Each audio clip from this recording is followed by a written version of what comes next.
For more than a year now, we've been diving deep into the origins and history of Japan's Yakuza crime syndicates. Their story stretches back over 400 years, from humble beginnings as gamblers and street peddlers to a meteoric rise in power during the early 1900s. But now, moving away from the island nation of Japan and into mainland Asia, we encounter another powerful network of criminal organizations, groups just as ruthless as the Yakuza, but with an even richer and more mysterious origin story. The roots of the Chinese Triads run far deeper into the heart of their nation's history and politics than those of their Japanese counterparts. And their story doesn't just go back hundreds of years, it reaches back thousands. Over centuries, these groups slowly evolved, almost with snail-like patience, from small, harmless brotherhoods into vast criminal empires that would one day shape the destiny of an entire country. So today, join me on a journey to mainland China as we uncover the insanely long and fascinating history of the Chinese Triads, one of the most infamous criminal organizations the world has ever known. And fair warning, I'll probably butcher the pronunciation of every single Chinese word I come across. But if you enjoy this video despite that, don't forget to hit that like button and subscribe so you won't miss any of our upcoming stories, because trust me, there's a lot more to come. Now, let's get started.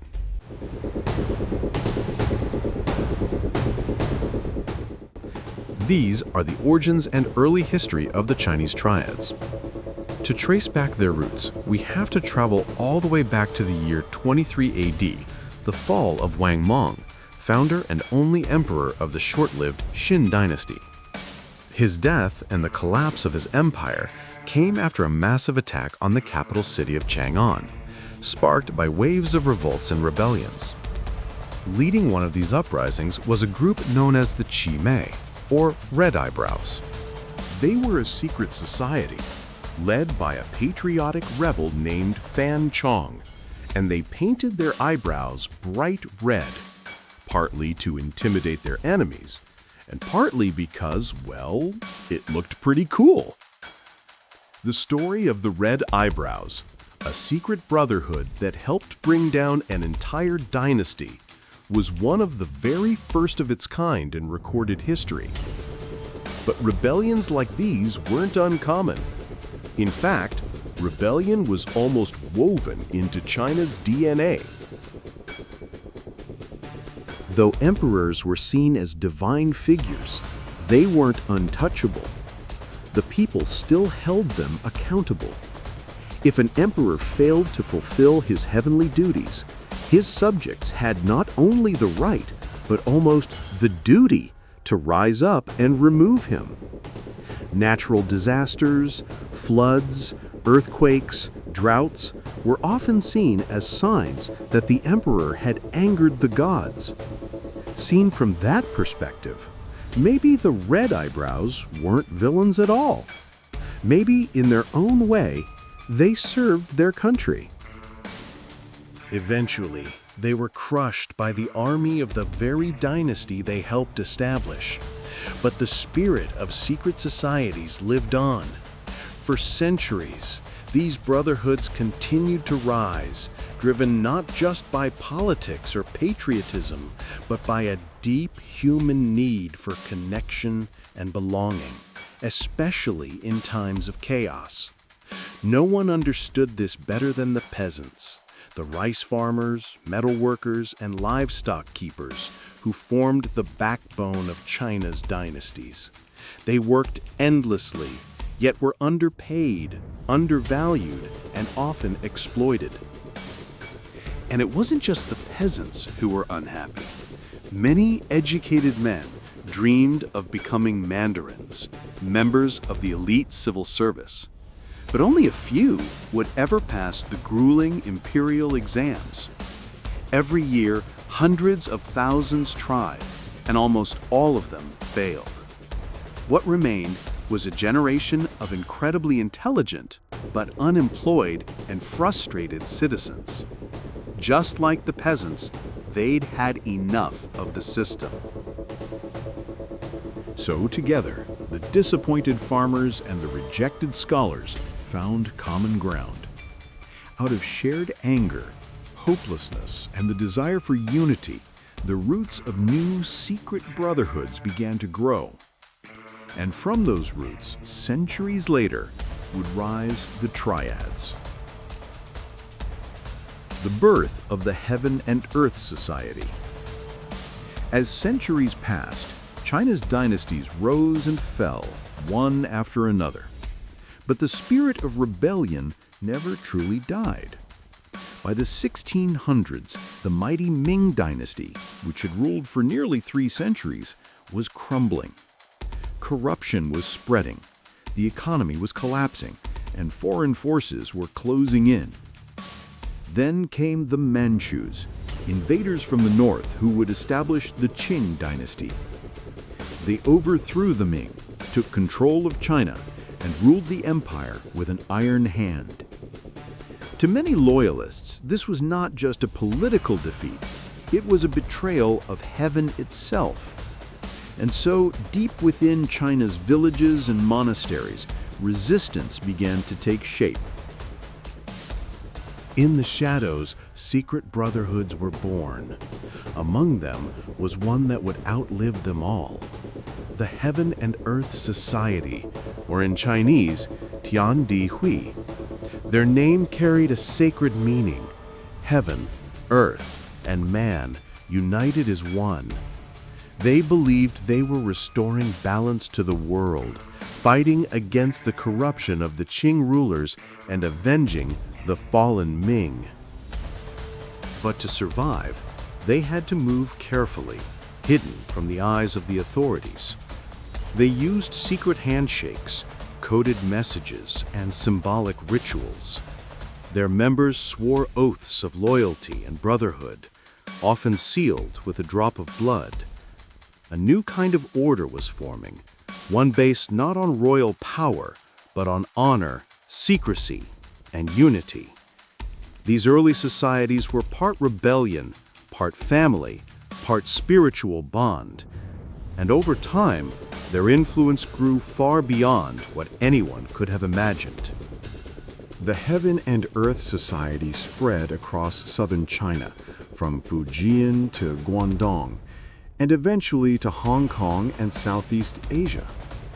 As the centuries rolled on, their goals began to shift. What started as a patriotic resistance slowly evolved into something darker. When revolutions ended and peace returned, many of these brotherhoods found themselves without a cause. But they still had organization, they still had loyalty, and most importantly, they still had power.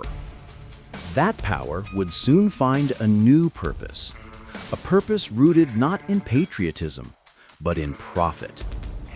The brotherhoods of old would transform into the criminal empires we know today as the Triads. The transformation from revolutionaries to criminal empires. As the centuries turned, the noble ideals that once guided the Heaven and Earth Society began to fade. The dream of restoring the Ming dynasty, the dream that had united so many under one cause, was gone. China was changing, and so were its secret brotherhoods. When the Qing dynasty finally collapsed in the early 1900s, a new China emerged, one torn between warlords, revolution, and chaos. For the first time in centuries, the country was without a clear center of power. And in that chaos, the old societies found opportunity. No longer rebels, no longer patriots, the former brothers of heaven and earth adapted to survive. They began protecting their own communities, mediating disputes, and collecting fees for their services. What began as loyalty slowly turned into control. As foreign powers flooded into China, the British in Hong Kong, the Portuguese in Macau, these brotherhoods discovered a new source of influence: money. They became involved in gambling, smuggling, and protection rackets. And from those humble criminal beginnings, a new identity was born: the Triads. Their structure mirrored the old rituals of the Heaven and Earth Society. Ranks, codes, and oaths still bound their members together. But their mission had shifted from saving China to ruling the streets. The Triads spread like wildfire through ports, trade routes, and overseas Chinese communities. Hong Kong became their stronghold, a bustling city where loyalty, secrecy, and opportunity collided. By the mid-20th century, the Triads had become an unstoppable force. They infiltrated the docks, controlled night markets, and built underground empires in the shadows of neon lights. No longer hidden monks or rebels, they were businessmen, gang leaders, and power brokers. And their influence reached far beyond China's borders, to Southeast Asia, Europe, and even America. But behind the power, the wealth, and the fear, the old spirit of the brotherhood still lingered. Their rituals, their oaths, their belief in balance between heaven, earth, and man all survived, twisted by time, but never forgotten. Because for the Triads, power was never just about control. It was about legacy, a thread stretching from ancient rebellion to the criminal underworld of the modern world. When the People's Republic of China was established in 1949, many Triad members fled to Hong Kong, then a British colony. There, in the crowded streets and neon-lit alleys, the Triads found a new home. They blended into the fabric of the city, hiding behind businesses, tea houses, and nightclubs. Behind the ordinary faces of shopkeepers and entertainers, entire criminal networks were reborn. Hong Kong became their kingdom, and the Triads became its silent rulers. Through the 1960s and 70s, their operations exploded. Gambling dens, extortion rings, smuggling routes, and drug trade. Some Triad families grew so large they rivaled small armies. Police corruption and poverty made it almost impossible to fight back. But the Triads weren't just street thugs. They were organized, disciplined, and surprisingly strategic. They built alliances with mafia families in Europe, Yakuza groups in Japan, and cartels in South America. Their network stretched across continents, from Hong Kong and Macau to Canada, the US, and Australia. They had truly become a global underworld empire. By the 1980s and 90s, Triads had already infiltrated legitimate businesses: construction, entertainment, even film production. Some of Hong Kong's most glamorous industries had dark roots in Triad money. Their influence was everywhere, silent but undeniable. Governments cracked down hard. Mass arrests, undercover operations, and international cooperation weakened their grip. But the Triads never disappeared. They adapted, they evolved, and, like the shadows they move in, they survived. In the digital age, their power has taken new forms: cybercrime, financial fraud, online gambling, and human trafficking. The modern Triads have embraced technology, turning the old codes of secrecy into digital encryption. Yet despite all the change, one thing remains constant: their ancient symbols, their rituals, their belief in loyalty and brotherhood. Because for the Triads, crime was never just business, it was tradition. A legacy passed down through generations, from rebels with painted eyebrows to global networks hidden behind screens and skyscrapers. And so the story of the Triads continues, silent, shadowed, and timeless. From temples and tea houses to data servers and digital currencies, their presence lingers still. They are the ghosts of China's past, living quietly in the modern world. Behind the crimes, the chaos, and the violence, the Triads were never just gangs. They were societies built on rules and rituals. Every member took an oath, sworn in blood, surrounded by incense and ancient symbols. They promised loyalty, silence, and honor above all else. To betray the Brotherhood was to betray your family, your ancestors, and heaven itself. Inside their secret ceremonies, they spoke of the 36 oaths, a sacred code passed down from the old Heaven and Earth Society. Among them, "If I betray my brothers, may my body be cut into 1,000 pieces. If I reveal our secrets, may lightning strike me dead." To outsiders, these words sound extreme, but within the Triads, they were law, a spiritual contract binding every man to the organization, body and soul. And it's this ancient discipline that allowed the Triads to survive for centuries through dynasties, wars, and modern times. Inside the shadow economy. By the late 20th century, the Triads had become masters of the hidden world economy. From Hong Kong's harbors to Macau's casinos, money flowed, untraceable, endless, and dangerous. They controlled smuggling routes that moved everything: gold, ivory, narcotics, even people. They manipulated trade networks, invested in nightclubs and film studios, and laundered billions through legitimate companies. For many ordinary citizens, the Triads were both a threat and a necessity. In poor neighborhoods, they offered protection and jobs when no one else would. To some, they were heroes. To others, monsters hiding behind charm and ritual. And that duality, that blur between justice and crime, is what made the Triads truly powerful. They weren't just criminals. They were a system, a shadow society running parallel to the one we see. The Triads and modern China. As China entered the 21st century, the Triads faced a new challenge: technology and surveillance. The government's reach grew, cameras watched every street, and digital records left no place to hide. But the Triads adapted once again.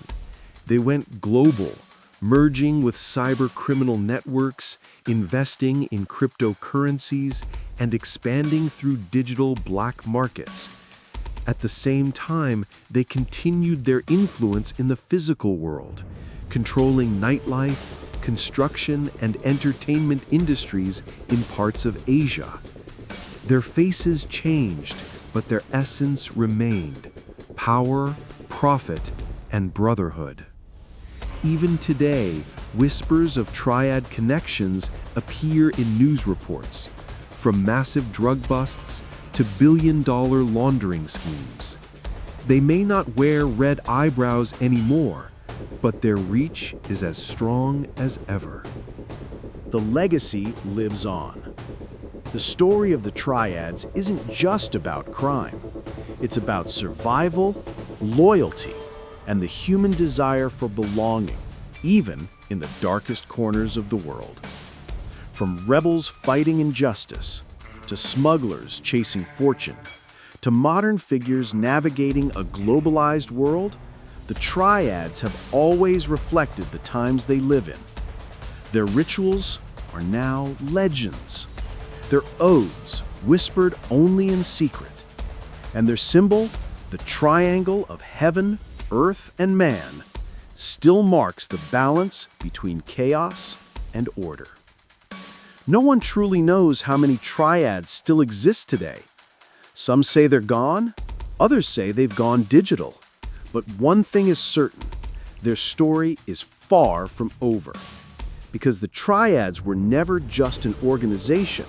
They were, and still are, a reflection of the world's oldest truth. Where there is power, there will always be those who seek it. And if you enjoyed this journey through the shadows of history, don't forget to like, share, and subscribe so you won't miss what comes next, because this is only the beginning.